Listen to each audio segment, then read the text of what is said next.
Okay, so hope everybody's back. Let us move on. So we discussed about the concept of sensitivity analysis. Let's take up a problem. You can come to this problem. From the following details relating to a project, analyze the sensitivity of the project to changes in the initial project cost, annual cash flow, and cost of capital. Initial project cost 2 crores, annual cash flow 60 lakh, cost of capital 10%, project life 5 years. To which of these three factors project is most sensitive if the variable is adversely affected by 10%. Cumulative present value factor for 5 years for 10% is 3.791 and for 11% 3.696. Sensitivity analysis, you know the meaning, trying to understand which variable has most impact on NPV. And we have two methods to calculate. One method is using the 10% method. If variable change by 10%, how much NPV will change? The other one is if NPV should become 0, what should be the change in variable? But here the question is very, very specific. They said uh, most sensitive if the variable is adversely affected by 10. Adversely affected by 10%. So we have to follow that method. So let's calculate first NPV and then we'll go for the changes in NPV.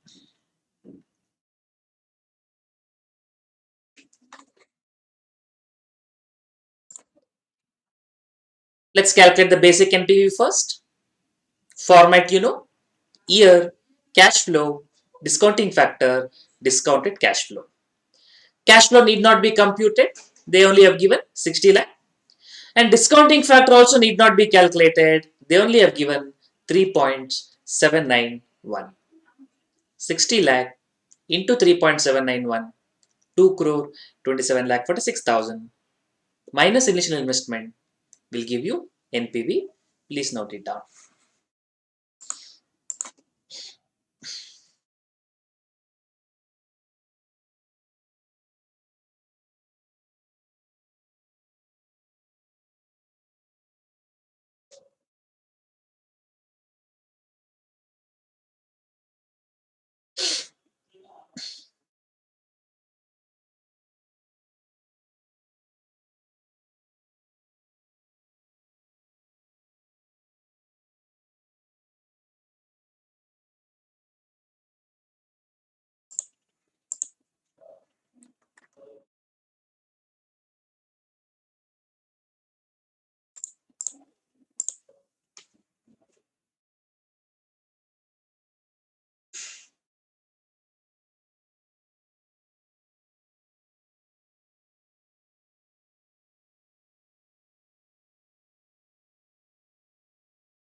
Okay. Next, what we require?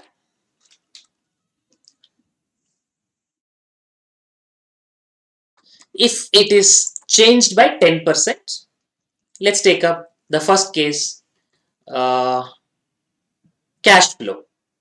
If cash flow adversely affected, that means reduced by 10%. Same format, year, cash flow, discounting factor, discounted cash flow, 60 lakh cash flow, reduced by 10%. 10% of 60 lakh is 6 lakh. 60 lakh minus 6 lakh, 54 lakh. Same annuity factor, multiply 54 lakh into 3.791, you get 2 crore 4 lakh 71 400. Subtract investment, you will get NPV.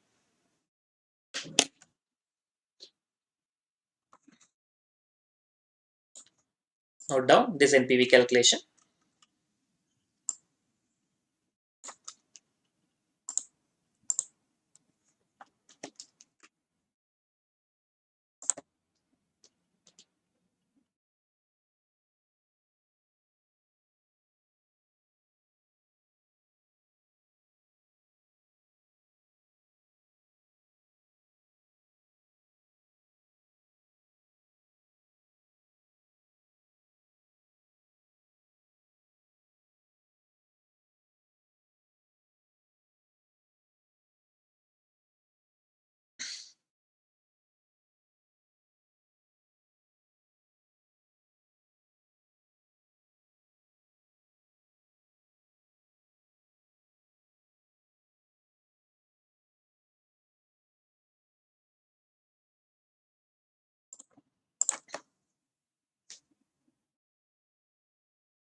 Okay, so NPV we calculated, but we would like to understand how much NPV changed by, right? So 27 lakh 46,000 has become 4 lakh 71 400. So what is the change? 4 lakh 71 400 minus 27 lakh 46,000, of course minus you get, by the base price 27 lakh 46,000 into 100.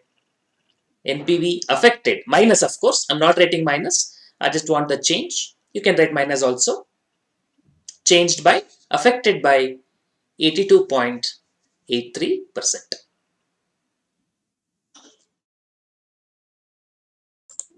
So when cash flow is affected by 10%, NPV affected by 82%, 83% almost.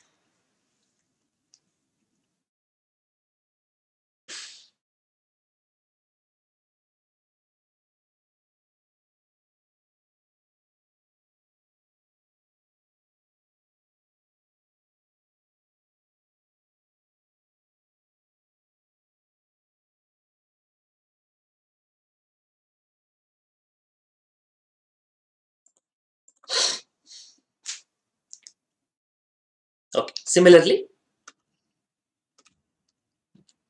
if project cost increased by 10%, project cost, initial investment, that part, year, cash flow, this first line you can repeat actually, same it is, same cash flow, same discounting factor. Investment, it was 2 crore, now increased by 10%, so 2 crore plus 10%, on 2 crore 10% means 10 to 20 lakhs, so 2 crore 20 lakh, NPV will become 7 lakh 46,000. So 27 lakh 46,000 has become 7 lakh 46,000. So NPV is affected by 27 lakh 46,000 minus 7 lakh 46, that is 72.83%. Cash flow changed, NPV affected by 82%. Project cost changed, NPV affected by 72.83%.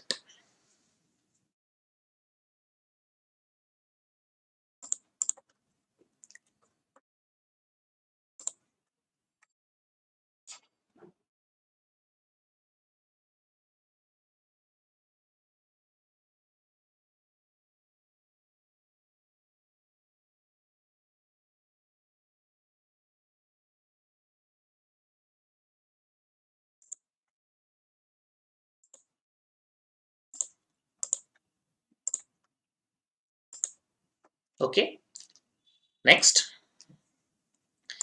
Cost of capital also increased by 10%. Cost of capital is how much? Discounting rate 10%. That is increasing by 10%. Mind it, 10 plus 10 don't make it as 20%.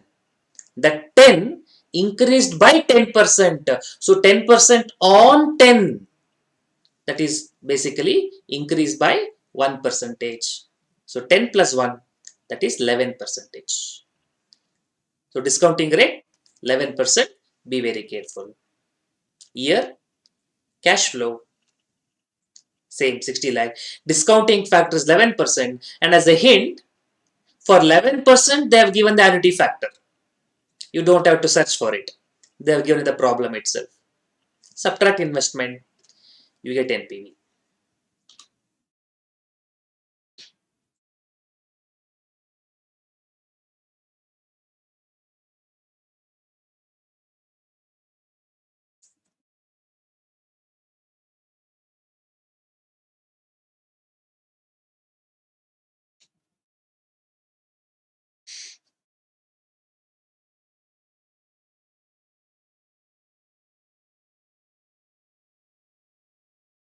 How much NPV is affected by?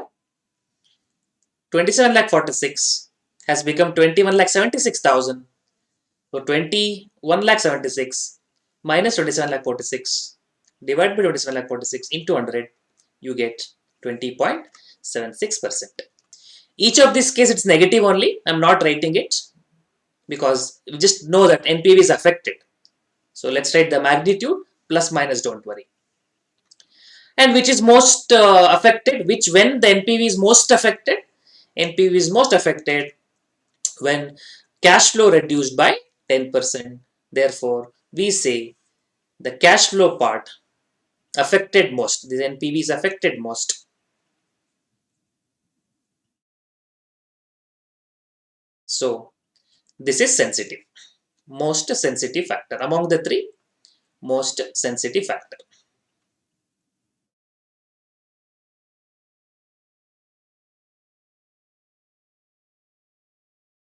Most sensitive factor.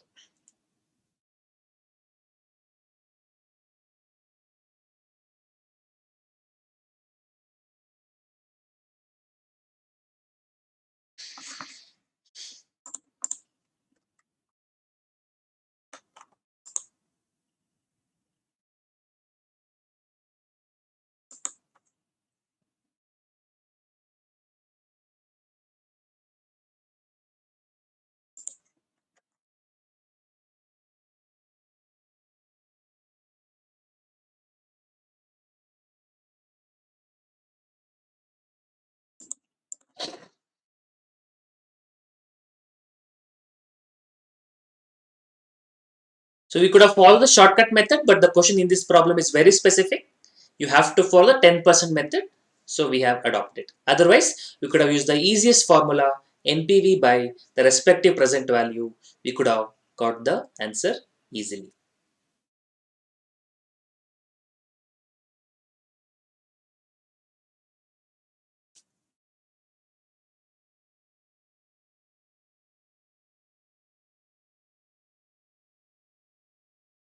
I hope it is done. Shall we move forward?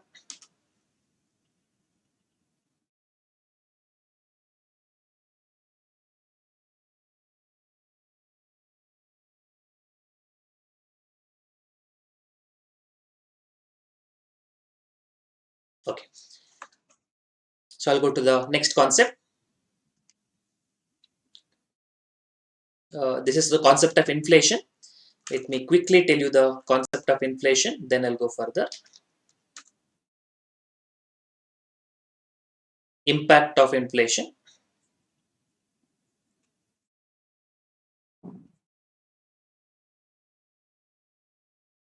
What do you mean by inflation? In simple words, inflation means increase in prices. Inflation means increase in prices.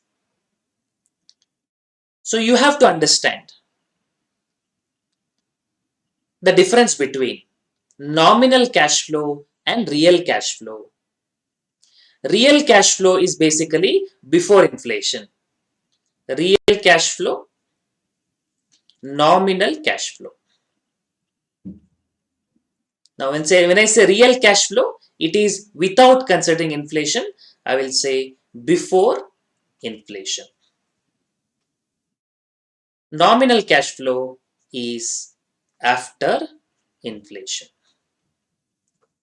And what is the formula? Simple formula is there. 1 plus real rate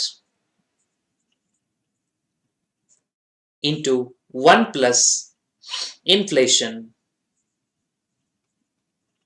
is 1 plus nominal rate.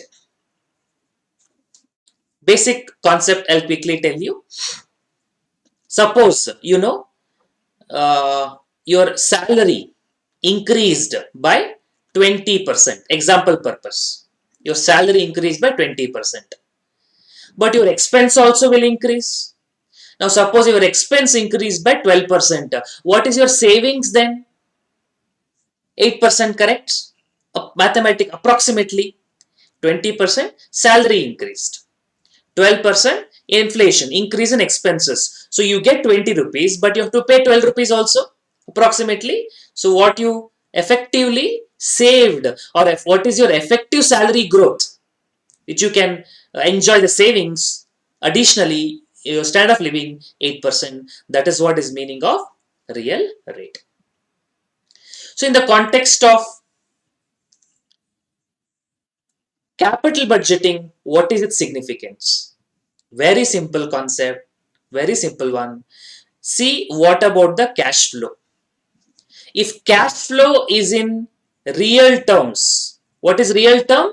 Before applying inflation, then your discounting factor, discounting rate also should be real rate. And how do you calculate the real rate? That is 1 plus real rate into 1 plus inflation, 1 plus nominal rate. So whatever they have given cost of capital, that would be nominal rate. Okay. So this nominal rate would be cost of capital, and inflation they will give you, and you calculate the real rate. So cash flow, if they are given real without inflation, discounting factor also you recalculate using this formula. Cash flow should be in real terms, discounting factor also should be in real terms. That is one alternative. Or second alternative, if you want to use, no, I don't want real rate, I want to use cost of capital directly, I want to use nominal rate only, then your cash flow also should be nominal cash flow. How do you calculate nominal cash flow? Real cash flow into 1 plus inflation. Before inflation, my sales is 1 lakh. Inflation 10%. So if I take 1 lakh as it is, that's called as real cash flow. For 1 lakh, if I add 10% inflation, 1 lakh 10,000 becomes nominal cash flow. Second year, how much will be the cash flow? You should add one more 10%, because every year the price will increase. Inflation will be compounding per annum. So nominal cash flow is calculated by real cash flow into 1 plus r to the power of n, where r is the rate of inflation. So either you have to convert the cash flow in real into nominal, or discounting factor nominal into real. Ultimately, both cash flow and discounting factor should be in same terms. Ultimately, both of them you get NPV today. So NPV will be in today terms without any inflation. But for calculation purpose, both should be in real terms, or both should be in nominal terms. I hope this concept is clear. Any doubts? We'll take a problem based on this.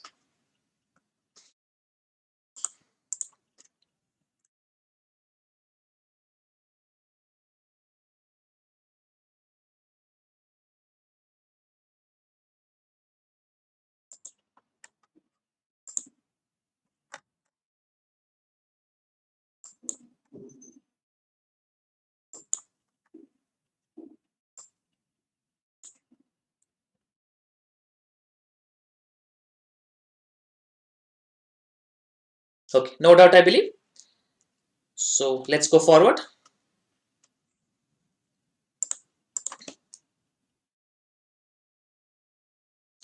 Okay, let's read the problem. A company is evaluating a project that requires initial investment of 60 lakh in fixed assets and 12 lakhs towards additional working capital. The project is expected to increase annual real cash flow before tax by 24 lakh during its life. Read the question carefully. It's real cash flow. What do you understand by the word real cash flow? It is before inflation. Real cash flow. So it is before inflation.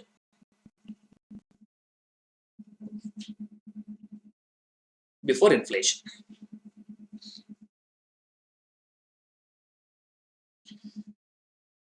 The fixed assets would have zero residual value at the end of 5 years. Company follows straight line method of depreciation, which is for tax purpose also. Inflation is expected to be 6% per year. See, inflation they have given. For evaluating similar projects, company uses discounting rate of 12% in real terms. Company's tax rate is 30%. Advise whether the company should accept the project by calculating NPV in real terms.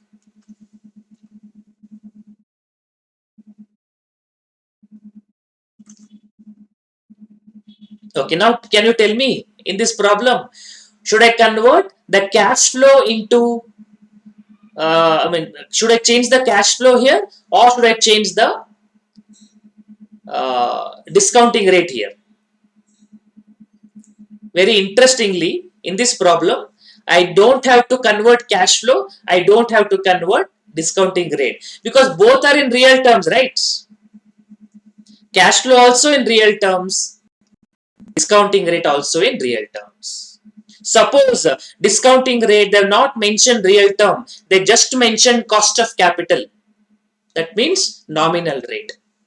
So what should I do then? The real cash flow I will convert into nominal rate. How do I do that? 24 lakh into 1 plus 0.12, 1.12 for first year. Second year, 24 lakh into 1 plus 0.12 whole square. Third year, 24 lakh into 1 plus 0.12 whole cube. I'll convert from real cash flow into nominal cash flow so that the discounting rate, if it was the nominal rate, I could match. But there was no necessity here. Cash flow also real terms. Discounting rate also real terms. So very happy, we can straight away calculate the NPV. So initial cash flow.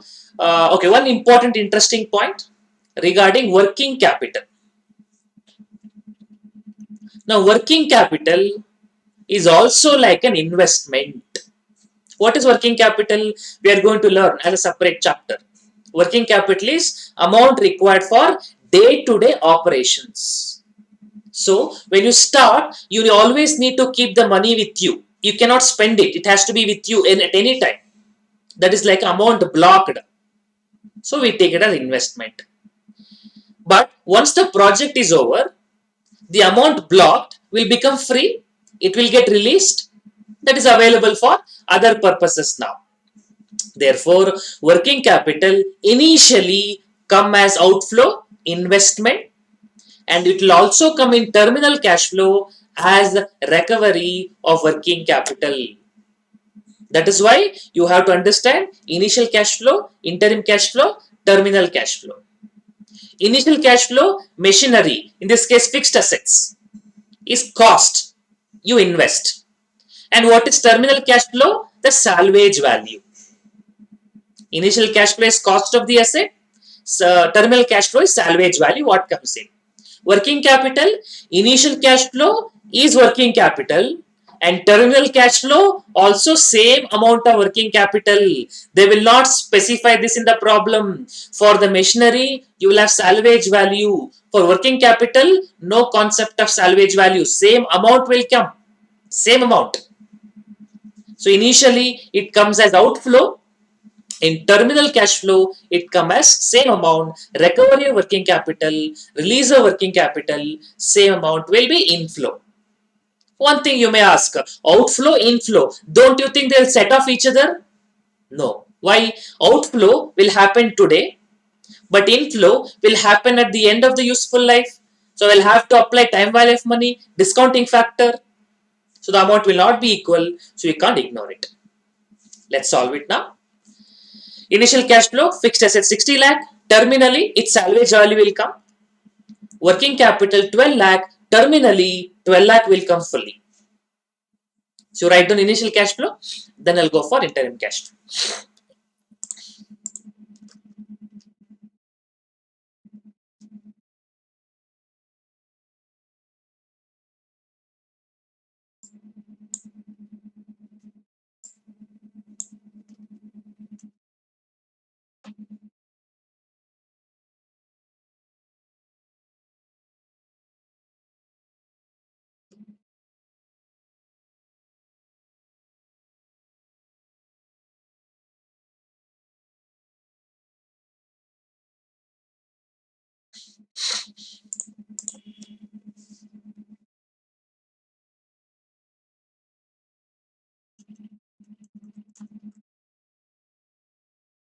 Okay. In the interim cash flow, what they have given,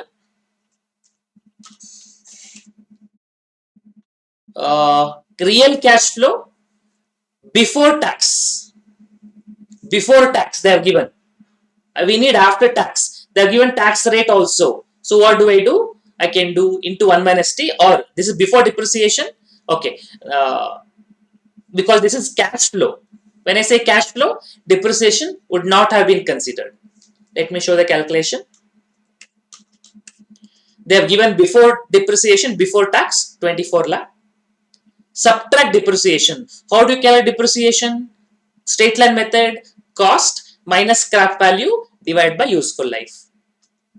Cost is 60 lakh minus salvage value 0, divide by useful life 5 years, you get 12 lakh.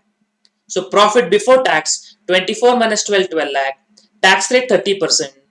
So profit after tax 8 lakh 40. Now add back depreciation 12 lakh. So you get cash flow after tax, CFAT, cash flow after tax 20 lakh 40,000. Calculate this cash flow, then we multiply it by annuity factor. This is 1 year cash flow. Just write down, I'll come in 2 minutes.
Okay, this is one method. There was one more method which you could have calculated. I'm not sure whether you remember the one more method. Let me show you that also. Directly we can convert into cash flow. That is EBDT into 1 minus T after tax. Then the tax saving on depreciation, or also called as tax shield on depreciation, depreciation into tax. So because of depreciation, we save tax, or cash flow will increase. You can use that method also. 24 lakh is EBDT into 1 minus T, 1 minus 0.3 plus depreciation, which is 12 lakh into tax rate 0.3. You can verify, you get the same cash flow. Then to make it into present value, we'll apply the annuity factor. Have they given the annuity factor? Yeah, I think they have given. The annuity factor, I think both are printed as 12%. I think this should be 10%. Anyway, so you add the annuity factor at the rate of 12%. That is, if you add all, how much annuity factor you get? 0.943, 0.890, 0.840, 0.792, 0.747. Sorry, this one should be 12%. This is 10%.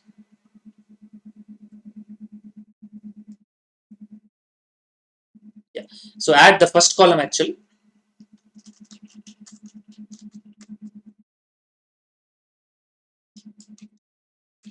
3.605.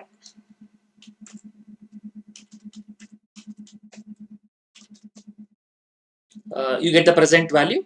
And don't forget the terminal cash flow. Salvage value may be 0, but working capital will be recovered, released. And on that, we have to apply last year discounting factor, which is fifth year discounting factor, present value. You add all these three in outflow, inflow. That is present value of inflow minus investment. You get NPV. And then since NPV is positive, you can say that project should be accepted. Conclude, NPV is positive, project should be accepted. Write down. Let me know if you have any doubt.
Okay, so hope it is done.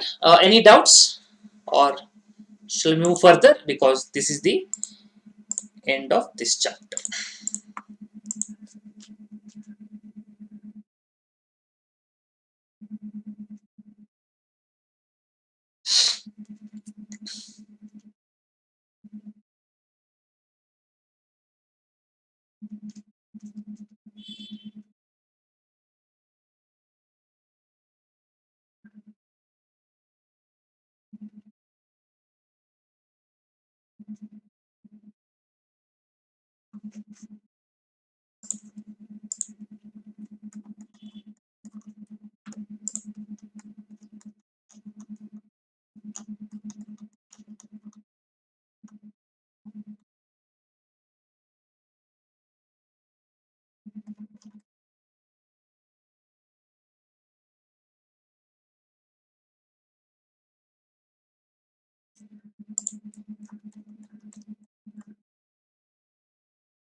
Okay, so this is the completion of investment decisions, basic chapter also, along with risk analysis.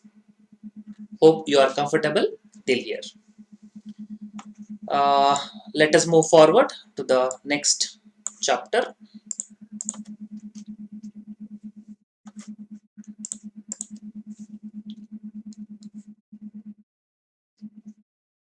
Okay.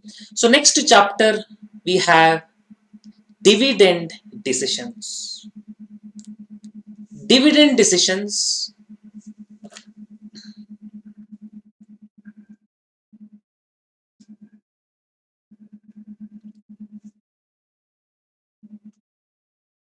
Okay.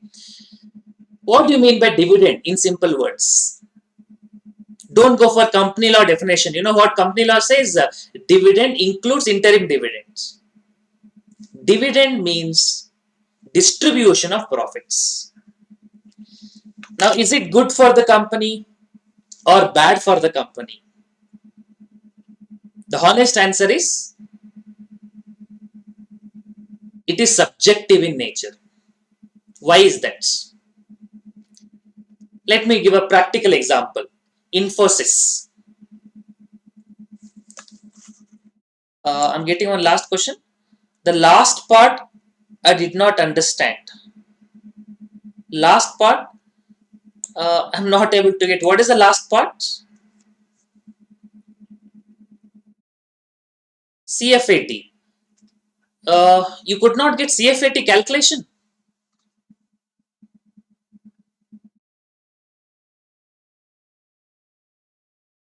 Got it? Okay, good. NPV. Ultimately, we calculate NPV. Correct. Overall, we calculate NPV. Hope you got it. Very good. Okay. Now, dividends, whether payment is good or not, is a subjective element. I'll give a practical example. Infosys. Infosys pay very regular dividends. They pay 3-4 times a year also, regular dividend. But Reliance hardly pays any dividend. They don't pay any dividend at all. Hardly. You can even ignore negligible. But whereas Infosys, they are only in information technology, software, BPO or whatever. They are only in IT service, nowhere else. But Reliance Apparels, Reliance Telecommunication, Reliance Digital, Reliance Fresh, Reliance Petroleum, Reliance Power, what not? Reliance everywhere. I think you take a step outside your house, there will be something Reliance. Inside Jio, everywhere. Everywhere Reliance is there, maybe except Reliance government. And some people believe government is also run by Reliance. Anyway, that is a different issue. So they believe in reinvestment. Whatever the money they generate, they will reinvest into the new business. They keep on exploring new ideas. How could Reliance give so much free? Reliance Jio free. How could they sustain the business? Because they had the profits generated in other business which they could invest in the new business.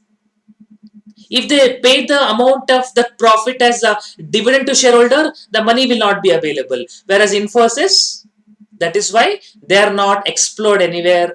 They generate profits and they distribute among shareholders. Again, they generate profits. They distribute among shareholders. They are not really expanding into different sectors. And who is right? Infosys is right. Reliance is wrong. No, we can't tell like that. They're all subjective things. For this reason only, for dividend, we have dividend theories. We have dividend theories. Most important theory, let me discuss. Dividend theories. We have one Walter model. Then we have Gordon model.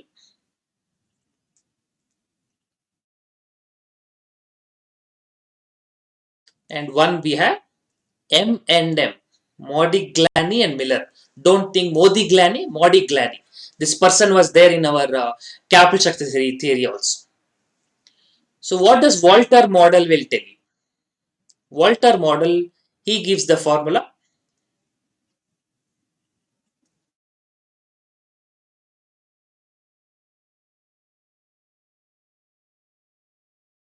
P0. That means price. theoretical price, or some people call intrinsic value.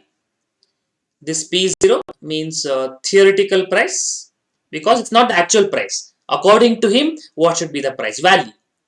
So theoretical price, or you can say intrinsic value.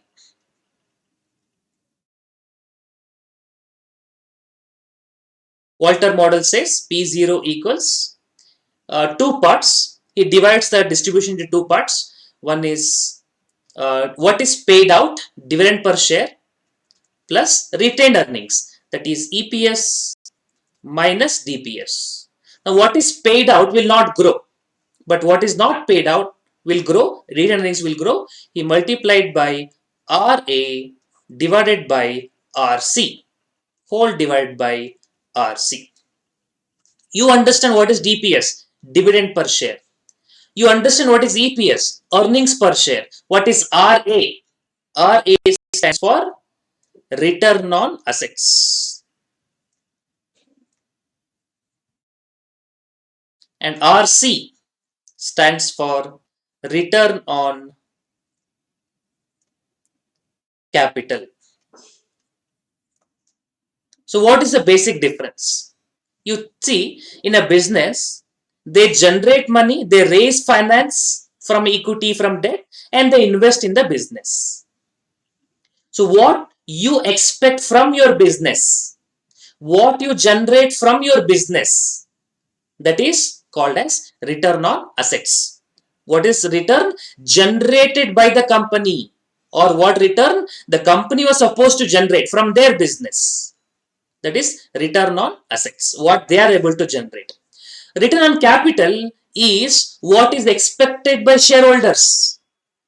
They invest in the company, shareholders' expectation. So return on capital, you can also say KE, cost of equity, the required rate of return expected by shareholders from the company. So according to him, this is the formula for P0 price. According to him, this is how it works out. And he also recommends one thing. If RA is more than RC, what do you mean by RA more than RC? You can also say ROCE in a way, but not really ROCE, because C is from total business. We are talking from equity shareholders point of view. So rather than ROCE, I will say ROE. How much the company is able to generate the return and give it to shareholders. ROE you can say. Return on asset you can understand as ROE more than ROCE. What shareholders expects, that becomes KE, cost of capital as expected by shareholders. So return on capital is cost of equity, KE. Okay. Now he gives two recommendations. If RA is more than RC, return on asset more than return on capital, company can generate more than what shareholders are expecting. Now, you tell me, if you can generate more than what they're expecting, you should not give the money to them. That will deplete your net worth. When you have the capacity, when the company can generate more, don't pay them anything. He recommends 0% is optimum payout ratio. Optimum payout ratio. Optimum payout, PO, payout. Don't pay anything. But if RA is less than RC, which means shareholders' expectation is more, you are not generating so much, you are not able to meet the shareholders' expectation, don't have the money with you, give it to them. So in that case, he recommends 100% optimum ratio. If R is equal to RC, then indifferent. Whether you pay or not pay, it's going to be same. It does not matter. That's what Walter model says. Any doubt in Walter model? I'll explain what is Gordon model as well as M&M model. Then I'll go for problem.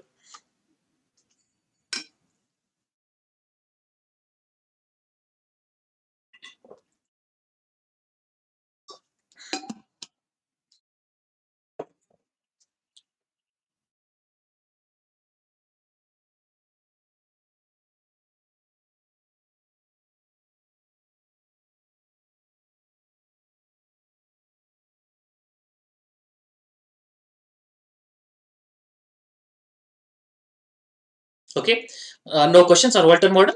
Let me come to Gordon model. Gordon model, also called as dividend discount model.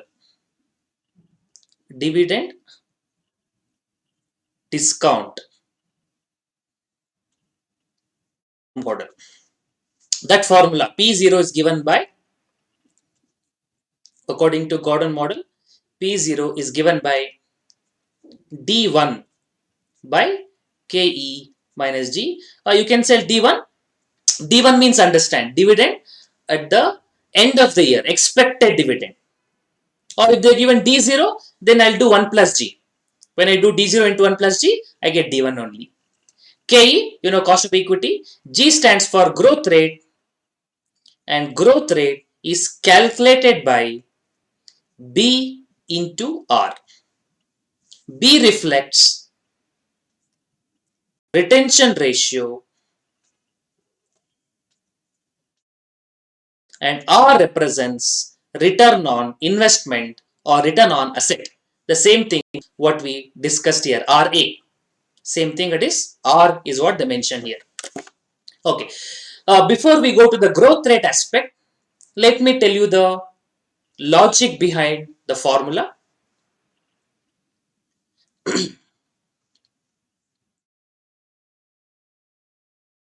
Okay. Now, imagine a company who pay dividends. Now, if you put a fixed deposit for 5 years, what is the maturity of fixed deposit? 5 years. You take a housing loan for 20 years. What is the maturity? 20 years. Now, you please tell me how long company is going to pay dividends? How many years company will sustain? What is the maturity of a company, corporate entity? Perpetuity, right? Perpetual. Perpetual succession is one of the important properties of corporate law. Hope you'd have remembered that.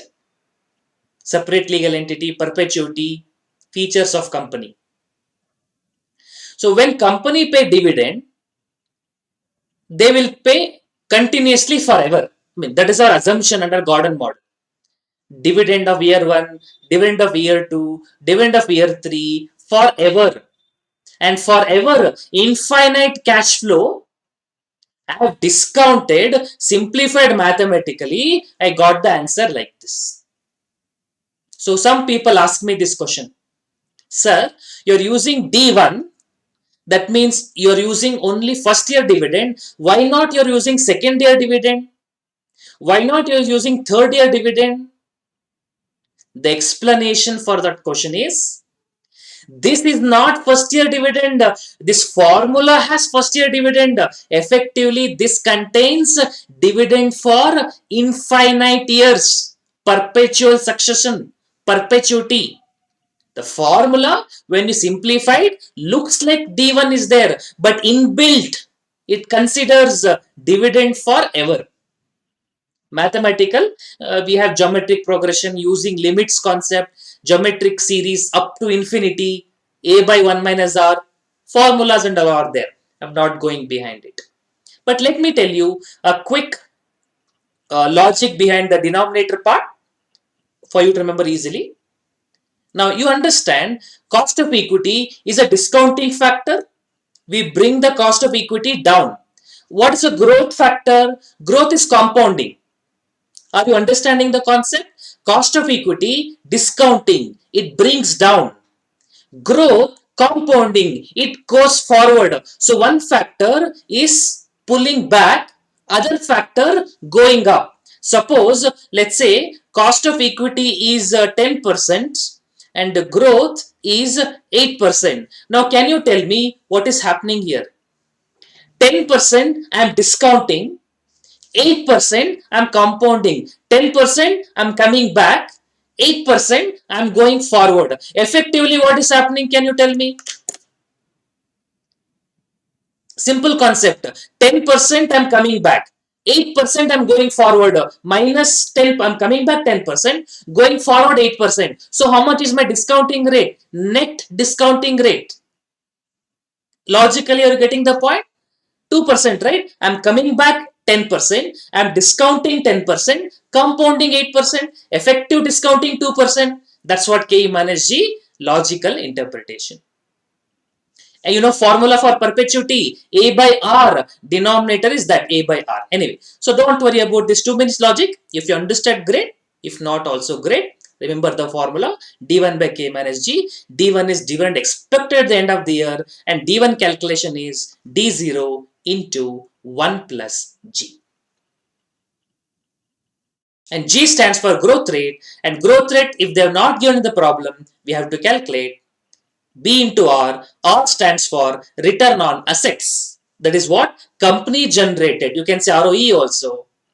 And B stands for retention ratio. How much percentage they are not paying as dividend. Suppose if they make 100 rupee net profit, 30 rupees they pay as dividend. Balance 70 rupees they retain. That 70%. Balance what they retain is retention ratio. Okay. M&M model. Remember what this fellow told in capital structure theories. We were discussing whether debt was good or not. What he proved does not matter, indifferent. Value of levered form is equal to value of unlevered form, of course, except for taxes. But VL is equal to VU. Levered, unlevered, whether you take loan or not, value of the firm remains same. Same thing he is telling now also. Whether you pay dividend or you don't pay dividend, no impact. That's why it's also called as dividend irrelevant theory. This is like one person was sitting there. You go and tell him, why are you wasting your time? Go and do CA. He will tell, why should I do CA? You tell, you can do CA, you can do articleship, you will get experience. After that, you will get job. After that, you get good family. After that, you can have a peaceful life after that. He will tell, I'm having peaceful life now only. Why should I do all those things? Anyway, don't take this example wrongly. Just for concept, I told you. He is this fellow, M&M, who is say whatever happens does not matter. Such people will be there. Don't care about anything. I'm also maybe one of them. Anyway, so M&M, basically they say it is irrelevant. Dividend is irrelevant. And he explains by one theory, one formula he just assumes P0 equals D1 plus P1. So dividend after year 1, price after year 1 divided by 1 plus KE. First year discounting factor. It's like future value by 1 plus R, bringing it to present value. He just assumed this one formula while solving it. And value of the firm, you have some concept of new shares and old share. I will discuss when I do the problem. I'll discuss one more formula when I do the problem. But this is the holistic view of dividend theory from exam point of view. Any doubts? Shall I go to the problem?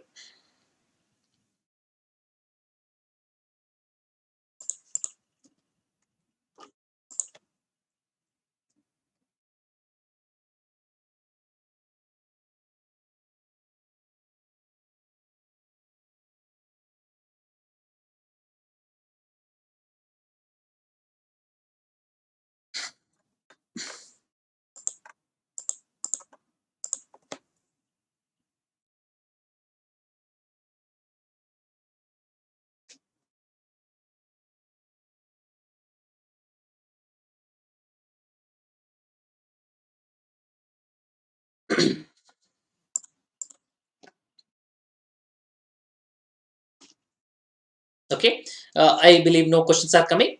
So let me go to the problem.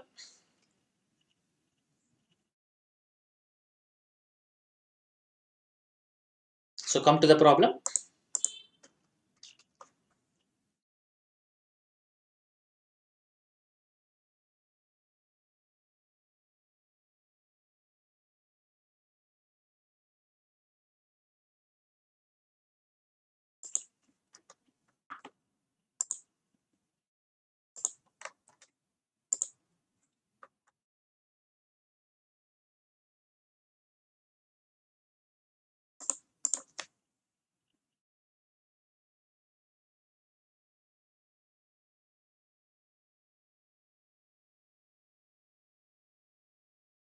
Okay.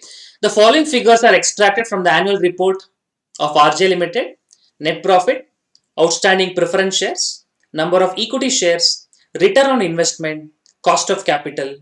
You require to compute approximate dividend payout ratio by keeping the share price at rupees 40 by using the Walters model and Gordon model. Oh, this is interesting. They have given rupees market price 40. You have to calculate the payout ratio. Oh, it's a reverse calculation. Payout ratio they have not given. We should calculate. Market price they have given. That is the question, right? RJ Limited.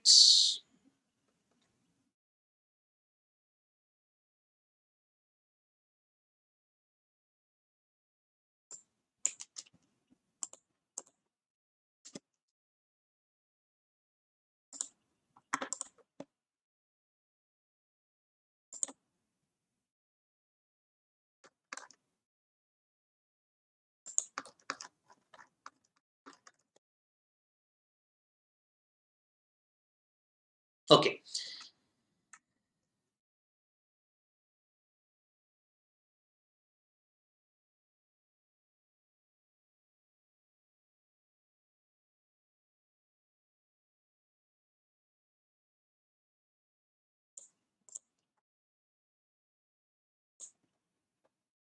Fine. So first we'll calculate EPS.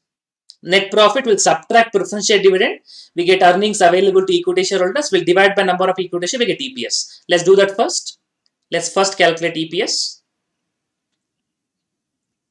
So what they have given net profit, profit after tax, 50 lakhs minus preference share dividends, 200 lakhs into 13%. Oh, I think I can do like just like rupees in lakhs.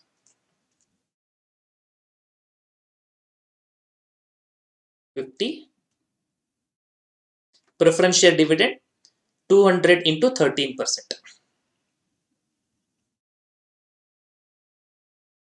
26. So you get 24 EA to ESH, earnings available to equity shareholders. EA to ESH, earnings available to equity shareholders, and divide by number of equity shares. So divide by number of equity shares, 6 lakhs. So you get EPS as 4 rupees.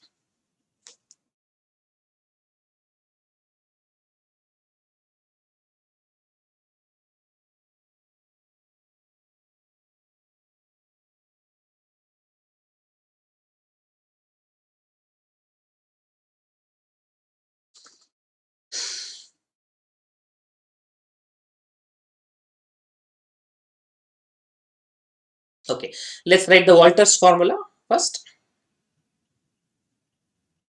Walter model.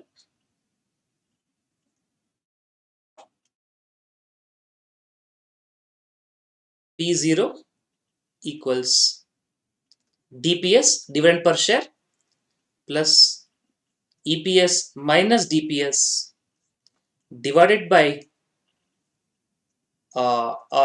into RA by RC whole divided by RC. Dividend per share I don't know. I'll take it as X. Price given already. Market price given as 40. Market price given as 40.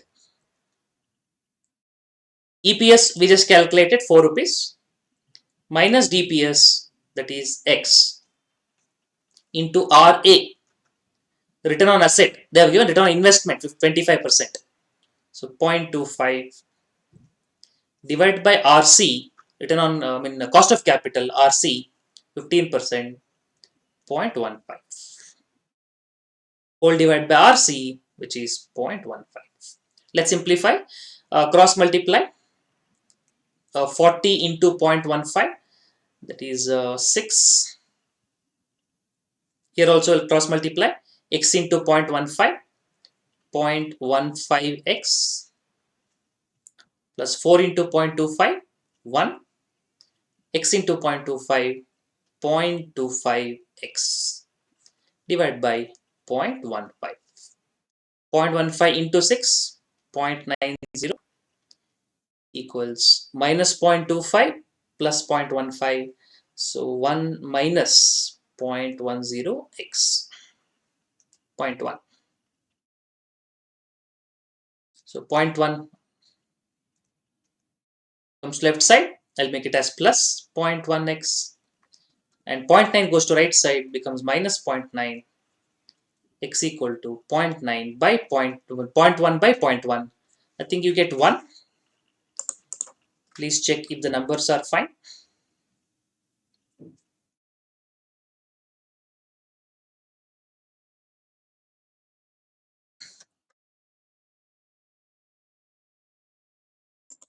And they're asking what is the payout ratio of this? Payout ratio,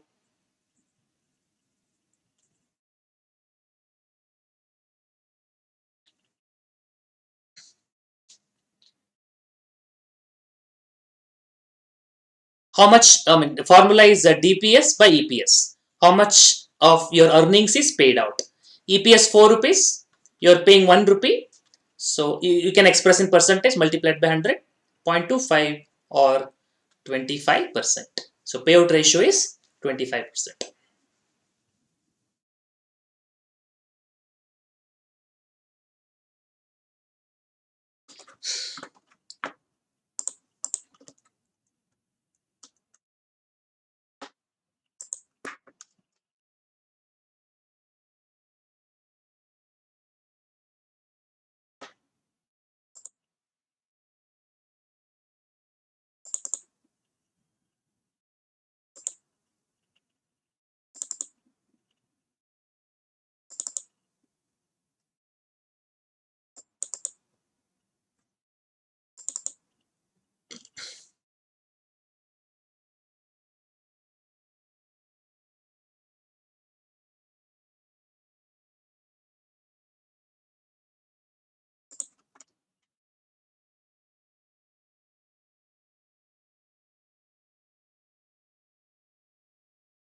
Okay, I hope you're able to do this part. Let's do it now using Gordon model.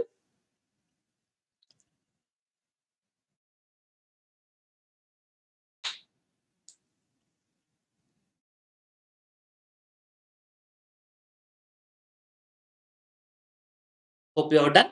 Let me do it now using Gordon model.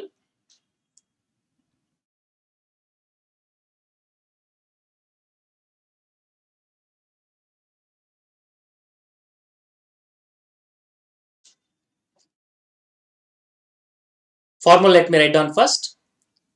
P0 is D1 by KE minus G. Now in this problem, P0 is directly given, 40 rupees market price. D1 dividend, I don't know how much it is. So how do you calculate the dividend? EPS multiplied by payout ratio. Let's assume payout ratio as X. You assume payout ratio as X. How much earnings you have made? You earned 4 rupees EPS. So 4 rupees into, you pay something out, X. Divide by KE minus G, cost of capital, that is given 15%, 0.15. And growth rate, you know the formula for growth rate? B into R. B for retention ratio. How I don't know how much retention ratio, but payout ratio I've taken as X. What will be retention ratio then? It will be 1 minus X complement multiplied by return on assets or RA, return on assets, investment 25%, that is 0.25. So I can say 0.25 into 1, that is 0.25, then into X, that is 0.25X.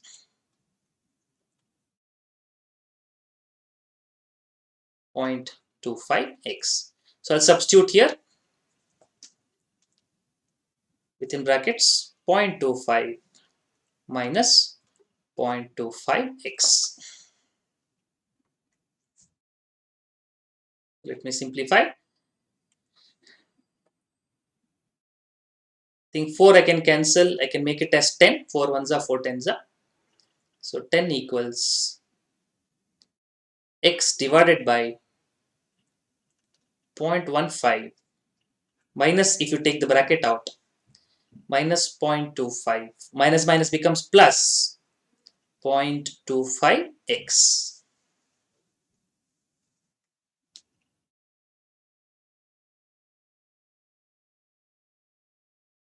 Let's cross multiply.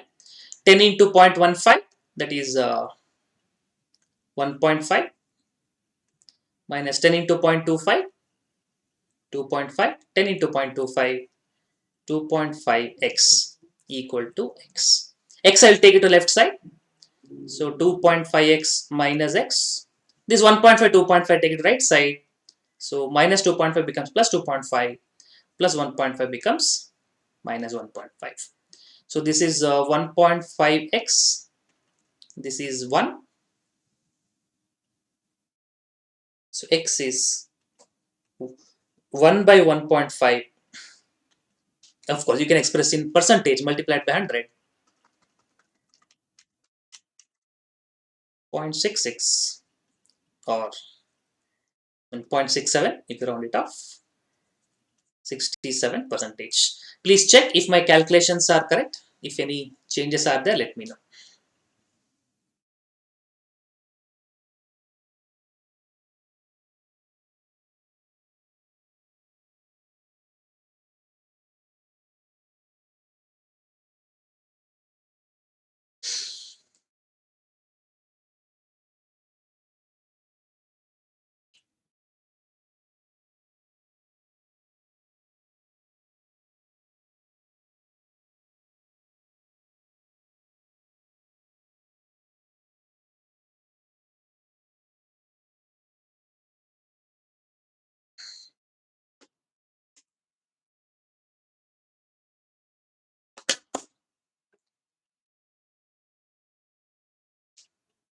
And I understand afternoon sessions it might be quite sleepy.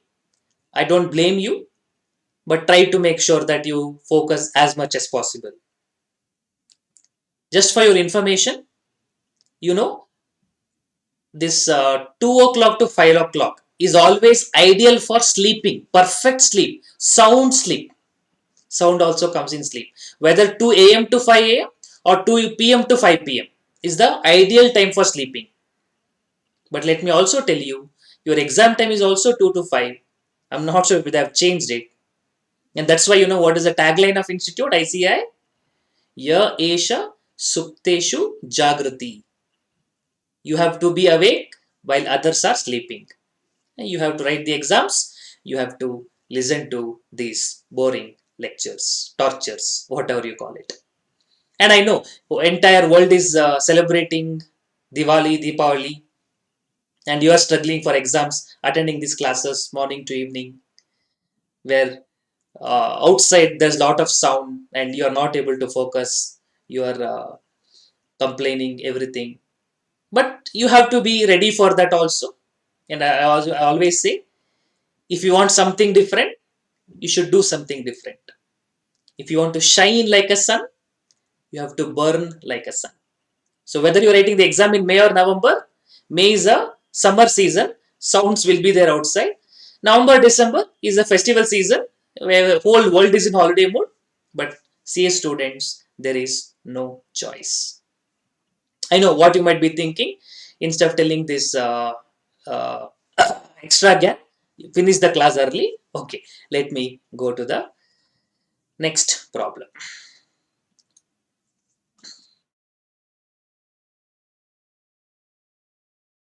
So let me do the one more problem on this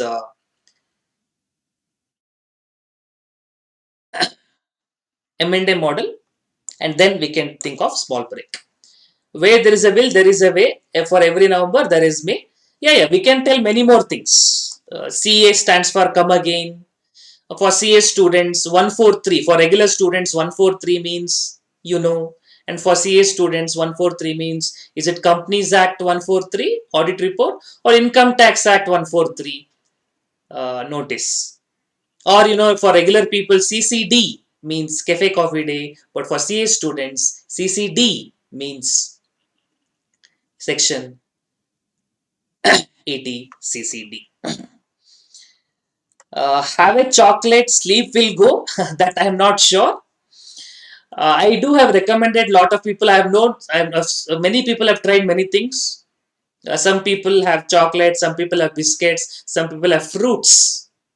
Some people have tea, coffee, and all. But this sleep is not so easy to get away. Some people might be. Some people may not be. But what I would recommend is simple solution. If you want to sustain yourself for the sleep, very simple solution, drink 2 liters of water or 1 liter of water. Continuously drink. So after that, water, definitely you will be freshen up. And after 5 minutes, 10 minutes, 15 minutes, as the case may be, you have to go out. You know what I mean. So the moment you walk for 5 minutes, you are forced to walk for few steps. The sleep would have automatically gone away. It's all about sustaining some moments and you will be able to focus better.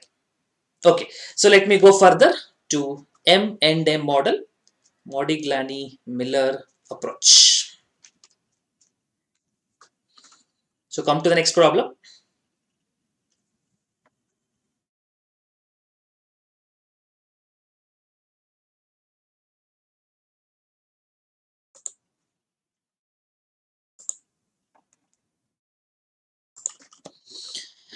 Hope you got this next question. M Limited belongs to one more small point.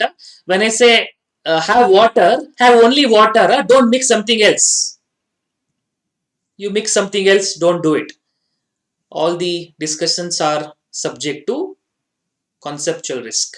Please understand carefully. Don't apply as it is. You have to take the risk. M Limited belongs to risk class for which capitalization rate is 10%.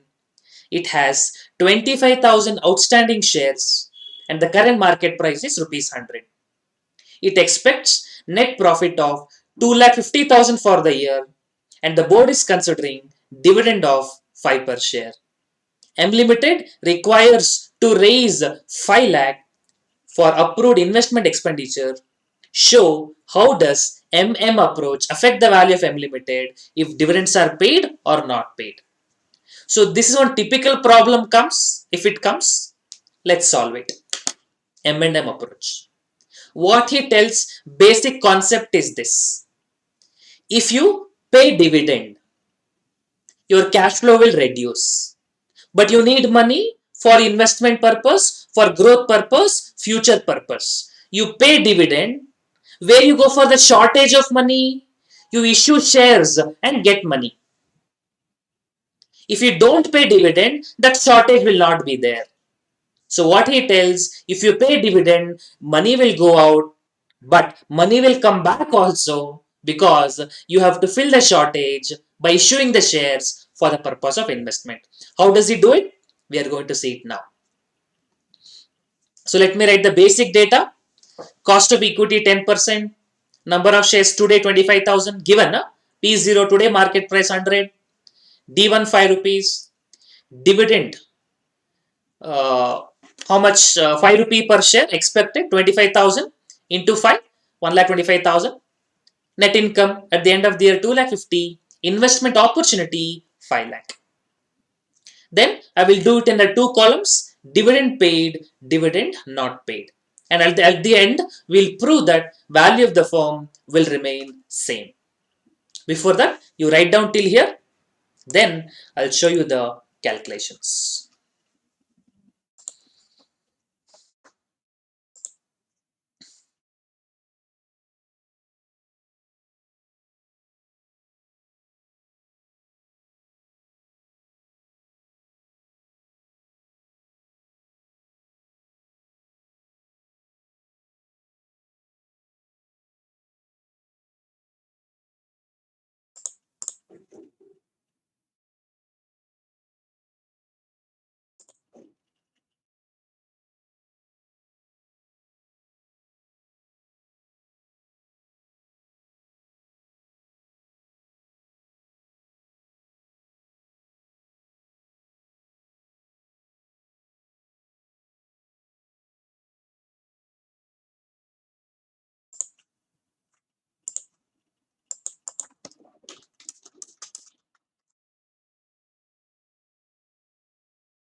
Okay. So in the two columns, let us calculate. Let's see how much money required. At the end of the year, you make an income of 2,50,000 in both the cases. In first case, you pay dividend. How much dividend? 1,25,000. Second case, nothing, zero. So what will be remaining amount?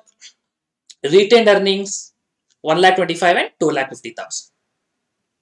But how much money you require at the end of the year? You require 5 lakh for investment purpose, for future growth purpose. So what is the shortage in the first case? 5 lakh is the amount required. Only 1,25,000 you have. 3,75,000 is the balance shortage. Second case, 5 lakh you need. You have 2,50,000 with you. You require 2,50,000 as a shortage. And how are you going to fulfill the shortage? By issuing shares. By issue of shares, I am going to fulfill the balance amount. Write down till here.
Okay. Now, how are you going to raise this money after year one? By issuing shares. But after year one, you don't know the market price. Yes, for that only, I'm going to use this formula. P0 is D1 plus P1 by 1 plus KE. P0 we know 100, KE 10%, dividend 1. We know 5 rupees in first case, 0 in second case. Thereby, I can calculate what is P1, expected price after year 1. So 100 is P0, 1 plus KE, 1 plus 0.1, dividend 5 rupees, and P1 we want to calculate. Cross multiply 100 into 0.1, 5 plus P1, 100 into 0.1 is 110, minus 5 will give you 105. Similarly, in this second case, dividend not paid, 0. Other things will remain same. Cross multiply 100 into 1.1, you get 110. So in the first case, I am going to raise the money 3,75,000 by issuing shares. At what price? At 105. In the second case, I am going to raise 2,50,000 by issuing the shares at 110. How many shares? We'll find out. First you calculate till here.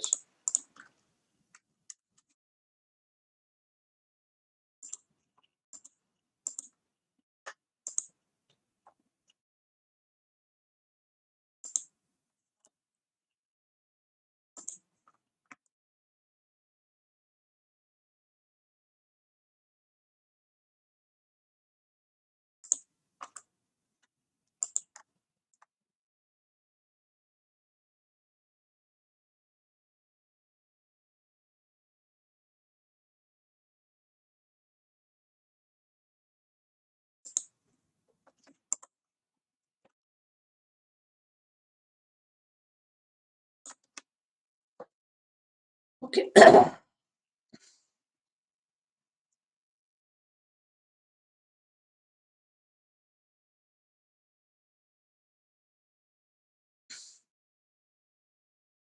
Okay. Now how many shares will be issued now? 3,75,000 divided by 105. 2,50,000 divided by 110. You get 3,571, more number of shares because you paid out dividend, shortage was more. And here you raise 2,272 because you have sufficient money. I mean, shortage is less. I know you have to round off the number of shares, but it's only for theory purpose, for proof purpose. So take the decimal as well.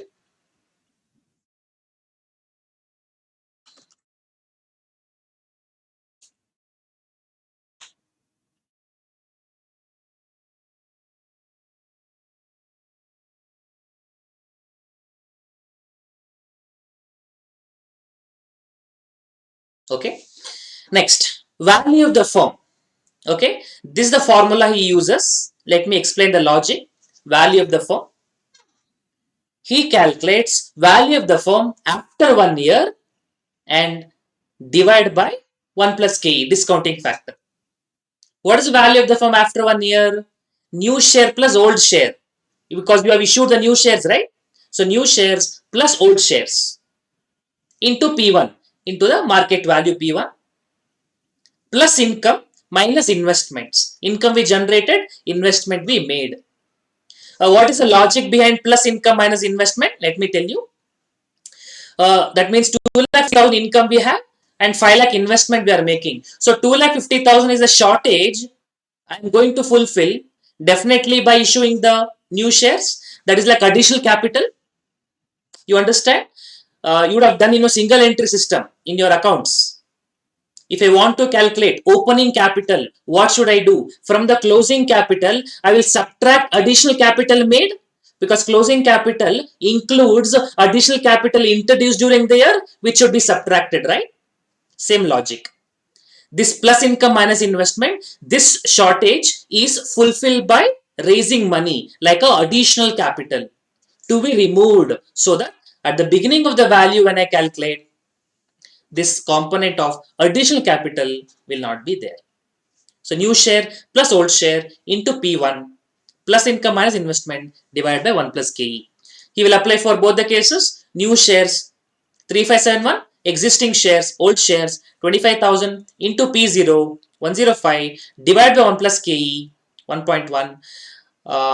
In fact, even don't have divided by 1 plus 0.1. And I'll tell that later. So plus income 2 lakh 50 minus investment 5 lakh. When you simplify, you get 25 lakh. Do the second case also. New shares 2272, existing shares 25,000, market price 110 plus income minus investment divided by 1 plus KE, you get 25 lakhs. In fact, to prove this, you don't have to come till here. Even you can do new share plus old share into P1. That itself is sufficient. You get the same answer in both the cases. Sometimes some authors stop at that point. New share plus old share into P1. They are both under the two alternatives. So we say that dividend has no impact. Anyway, this is also accepted. You can present the solution like this also. So basically what we have done, we have calculated the value today And whether you pay dividend or you don't pay dividend, value is same. So ultimately, what is the conclusion? Dividend has no impact. Dividend is irrelevant. And one beautiful connection I will tell you. What is this 25 lakh? If you want to verify your answer, very simple. Number of shares today you have 25,000. Today market price 100. 25,000 into 100. You will get 25 lakh. Anyway, so please write it down. If you have any doubt, let me know. You can take a screenshot also if you want to copy it later. But if you have any doubts, please get it clarified.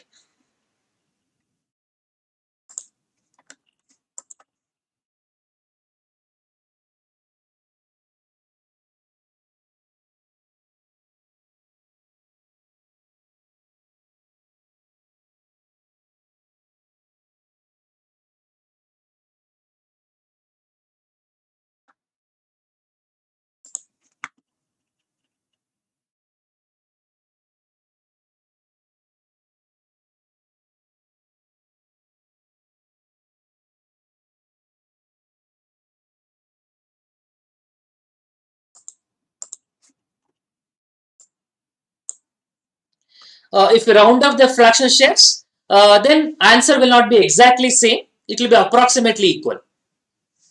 But conceptual purpose, it's fine. So mathematical reasons, right?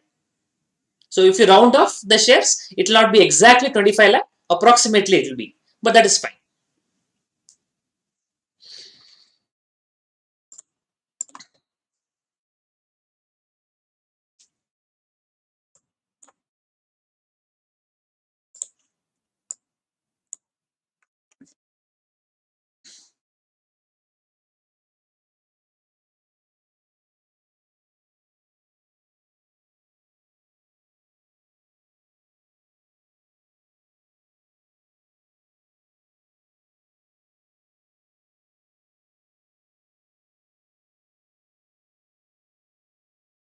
Okay.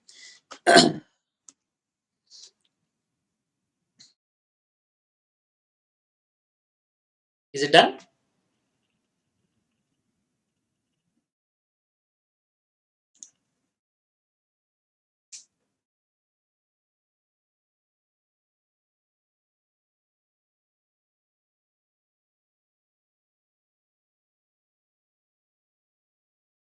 Okay, good. So this is the completion of dividend decision chapter, dividend decisions. We have left with working capital chapter, and then we have economics of finance.